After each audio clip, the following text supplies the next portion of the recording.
It is clear you trusted the government blindly, believing everyone can make it financially. By doing so, you never calculated how much each person would have if all the liquid money, roughly $40 trillion, was divided equally. This money is what pays for food, rent, or even your monthly mortgage payments. So, to help you start having some facts before judging, $40 trillion divided by 8.1 billion people worldwide means each person would have about $5,000 to survive on. Now that you understand how low this number is set intentionally to make us compete against each other, let's discuss how capitalism adds more pressure through the banking system's mortgage interest scam.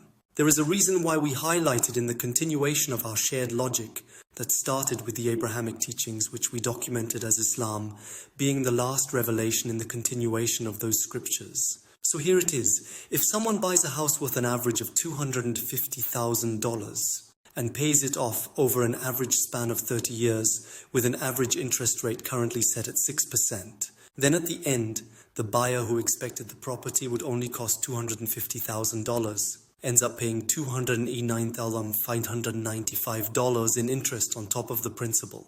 This means that the buyer pays a total of $539,595 for that property, and the bank earns more than the value of the property. Most property owners realize this once they've paid their mortgage for a few years and start wondering why it looks like almost nothing is truly being paid off from the principal purchase price of the home. With a variable interest loan, this scam can unfold after 4 years, as the bank tricks the buyers with near interest-free loans initially, only to change to higher interest rates after the first 4 years. The bank will always have an excuse to blame others for that sudden increase, without the buyer being aware that this is the nature of a mortgage interest rate scam. But this is not the biggest scam.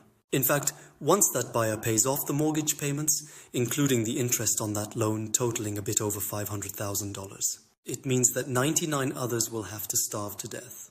Remember, we need liquid funds to pay for food, rent, mortgage payments, and almost everything else, as these are the cash funds we eventually use to pay our bills. We already calculated that if we divided the $40 trillion equally among everyone, each person would have about $5,000 to survive on.